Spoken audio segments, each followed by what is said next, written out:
एक असफल युवा की व्यथा। बहुत समय पहले की बात है। मगध साम्राज्य के एक समृद्ध शहर के पास एक छोटा सा गांव था। वहां आर्यन नाम का एक युवक रहता था। आर्यन दिखने में फुर्तीला और बुद्धिमान था, लेकिन उसके जीवन में एक बहुत बड़ी कमी थी, उसका खाली बटुआ और उसकी असफल कोशिशें। आर्यन जो भी काम शुरू करता वो शुरू होने से पहले ही खत्म हो जाता। जब उसने मिट्टी के बर्तन बनाने का सोचा तो उसने पूरे गांव में ढिंढोरा पीट दिया। लोगों ने कहा, अरे मिट्टी के बर्तन में क्या रखा है, प्लास्टिक और धातु का जमाना है। आर्यन ने काम छोड़ दिया। फिर उसने खेती का सोचा तो पड़ोसियों ने डरा दिया कि इस साल सूखा पड़ेगा। आर्यन फिर रुक गया। आर्यन परेशान था।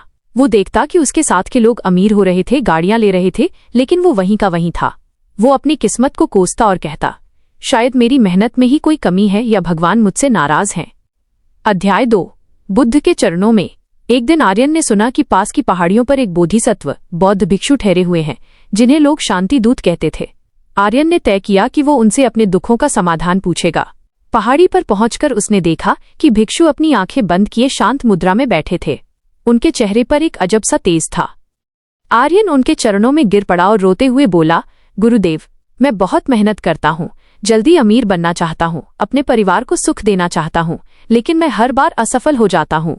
क्या मेरे भाग्य में दरिद्रता ही लिखी है? भिक्षु ने धीरे से आंखें खोली और मंद मुस्कान के साथ कहा, वत्स, तुम्हारी हार का कारण तुम्हारी मेहनत नहीं, तुम्हारी जुबान है। तुम अपनी जीत का रहस्य उस वक्त खो देते हो जब तुम उसे दुनिया के सामने खोल देते हो। अध्याय 3। वे 7 गुप्त बातें, द 7 सीक्रेट्स। भिक्षु ने आर्यन को अपने पास बैठाया और कहा, यदि तुम सच में जल्दी पैसा कमाना और सफल होना चाहते हो तो इन 7 बातों को अपने सीने में दफन कर लो। 1.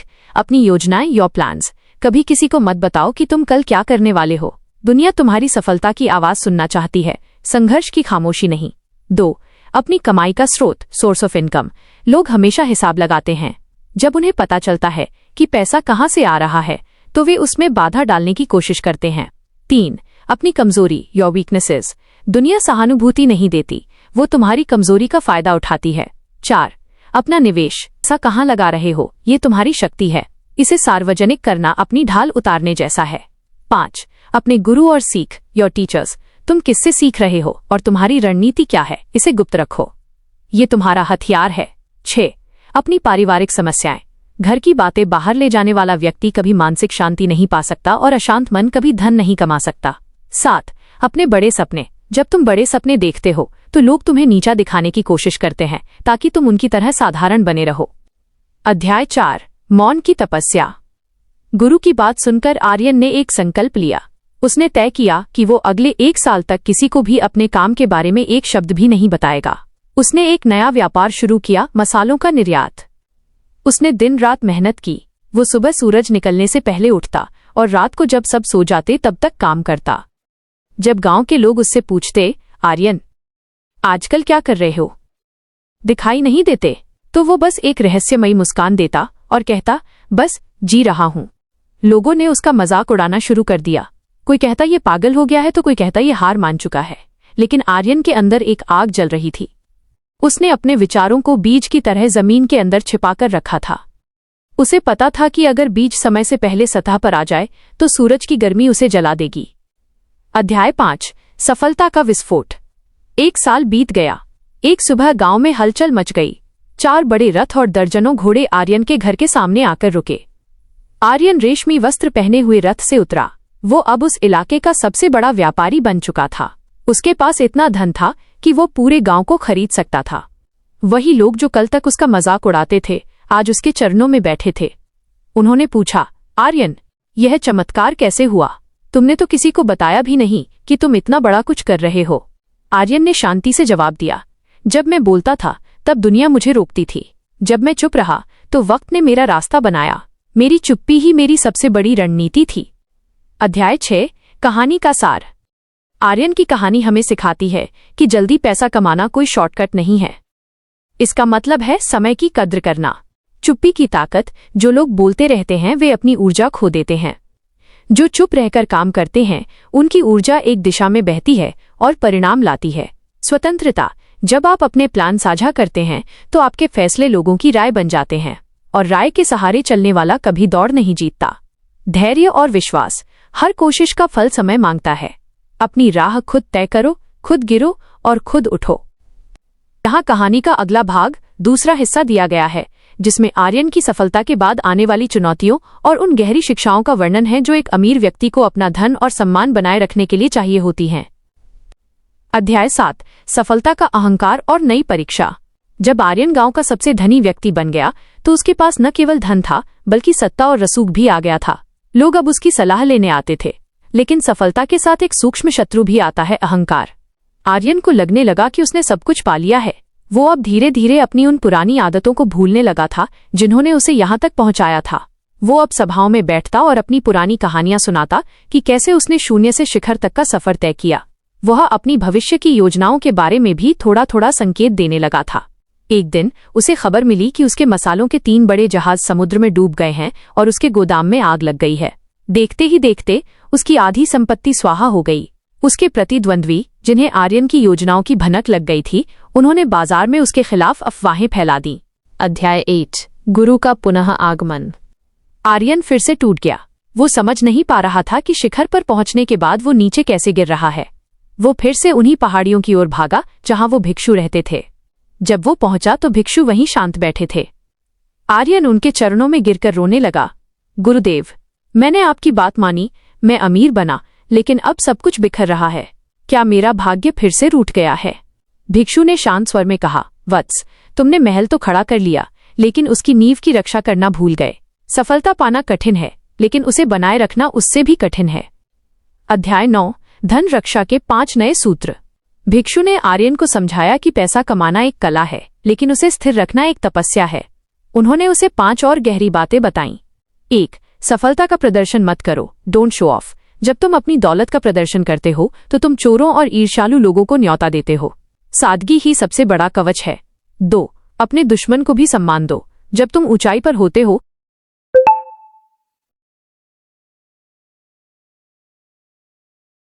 तो अपने विरोधियों को कभी कम मत समझो। उनकी चालों पर नजर रखो, लेकिन अपनी चाल उन्हें कभी मत बताओ। 3, भावुक होकर निर्णय न लें। धन के मामले में दिल की नहीं, दिमाग की सुने। जो लोग अपनी योजनाओं को भावनाओं में बहकर दूसरों को बता देते हैं, वे अपनी सुरक्षा खुद तोड़ते हैं। 4, दान की गोपनीयता। अगर तुम किसी की मदद करते हो तो उसे भी गुप्त रखो। जो दान ढोल पीट कर किया जाए वो पुण्य नहीं, अहंकार बन जाता है। 5, आत्ममंथन। हर दिन अकेले में समय बिताओ। शोर में रहने वाला व्यक्ति खुद को खो देता है। एकांत ही वो जगह है जहां नए और क्रांतिकारी विचार जन्म लेते हैं। अध्याय 10, मौन की दूसरी पारी। आर्यन ने अपनी गलती मान ली। उसने समझ लिया कि वो अपनी सफलता की खुशी में अपनी चुप्पी की ढाल खो चुका था। उसने फिर से शून्य से शुरुआत की। इस बार वो पहले से भी अधिक शांत और गंभीर था। उसने अपने नुकसान की चर्चा किसी से नहीं की। दुनिया को लग रहा था कि आर्यन बर्बाद हो गया है, लेकिन आर्यन अंदर ही अंदर एक नया साम्राज्य खड़ा कर रहा था। उसने नए बाजार खोजे, नई तकनीक सीखी, और इस बार उसने अपनी रणनीति इतनी गुप्त रखी कि उसके सबसे करीबी वफादारों को भी उसकी पूरी योजना नहीं पता थी। अध्याय 11, 2 साल बाद आर्यन न केवल फिर से अमीर बना, बल्कि इस बार उसका व्यापार 7 राज्यों में फैल गया। लेकिन इस बार उसके व्यवहार में बदलाव था। वो महलों में रहता था, लेकिन उसका रहन सहन साधारण था। लेकिन किसी को पता नहीं चलता था कि दान देने वाला कौन है। जब वह बूढ़ा हुआ तो उसने अपने बेटों को बुलाया और उन्हें जीवन का अंतिम रहस्य बताया। मेरे बच्चों, पैसा हाथों का मैल है, ये आता और जाता है, लेकिन चरित्र और मौन वो संपत्ति है जिसे कोई नहीं छीन सकता। याद रखना, जिस दिन तुम्हारी योजना तुम्हारी जुबान पर आ गई, समझो उस दिन तुमने अपनी आधी शक्ति खो दी। उपसंहार, बुद्ध का अंतिम संदेश। कहानी का अंत हमें उसी मोड़ पर लाता है जहां से ये शुरू हुई थी, मौन की शक्ति। बुद्ध ने कहा था कि जिस तरह एक गहरा तालाब शांत होता है लेकिन उसमें अगाध गहराई और ऊर्जा होती है, उसी तरह एक सफल व्यक्ति को भी भीतर से शांत और बाहर से सक्रिय होना चाहिए। जल्दी पैसा कमाने का असली रहस्य मेहनत या भाग्य नहीं, बल्कि वो अनुशासन है जो आपको फालतू की चर्चाओं से दूर रखकर आपके लक्ष्य पर केंद्रित रखता है। कहानी की सीख, टेकअवेज। ऊर्जा का संरक्षण। बोलने से मानसिक ऊर्जा नष्ट होती है, काम करने से वो सृजन क्रिएशन में बदलती है। सुरक्षा, जो गुप्त है वही सुरक्षित है।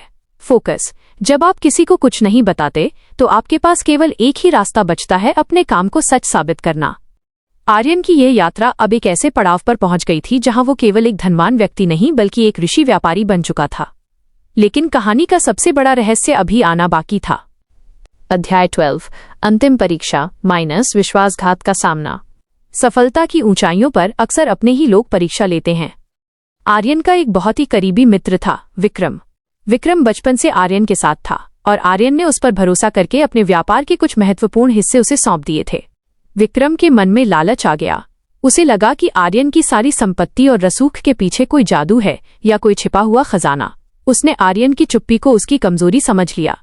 एक रात विक्रम ने आर्यन के कुछ महत्वपूर्ण दस्तावेजों को चुरा लिया और प्रतिद्वंद्वी राज्य के राजा से हाथ मिला लिया।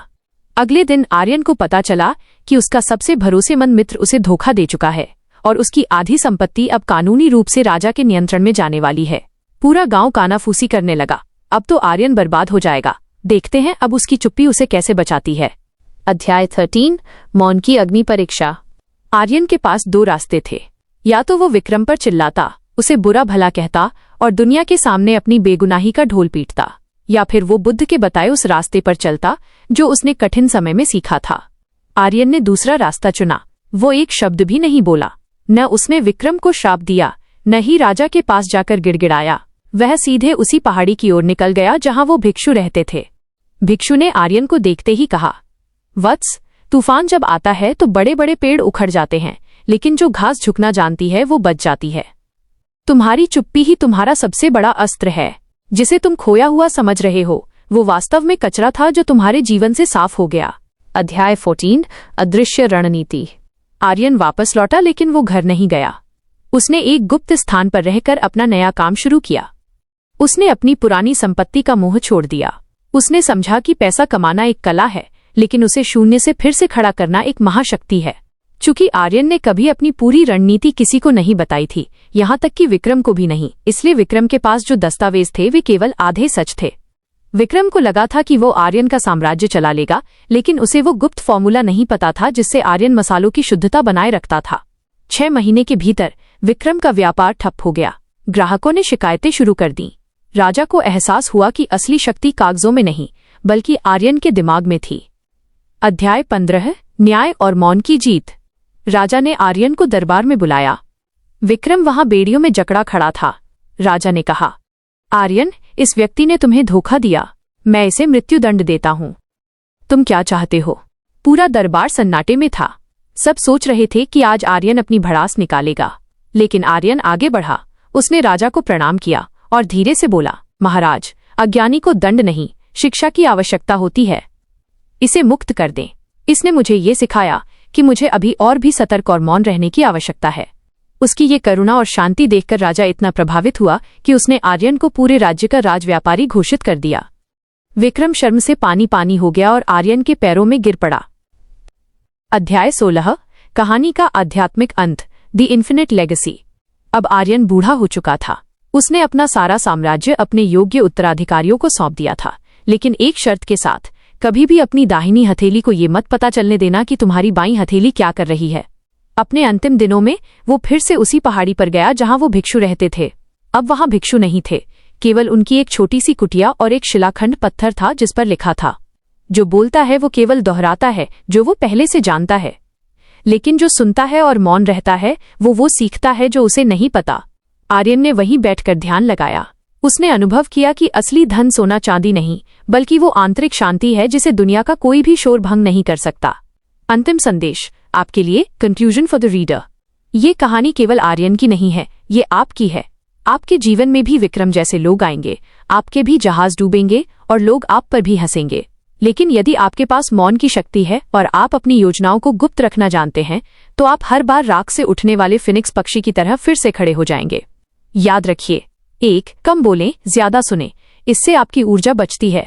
2 अपनी प्रगति को छिपाएं, ईर्ष्या की नजर सफलता को खा जाती है। 3 कर्म को ही पूजा बनाएं, जब परिणाम सामने आएगा तो दुनिया को जवाब देने की जरूरत नहीं पड़ेगी।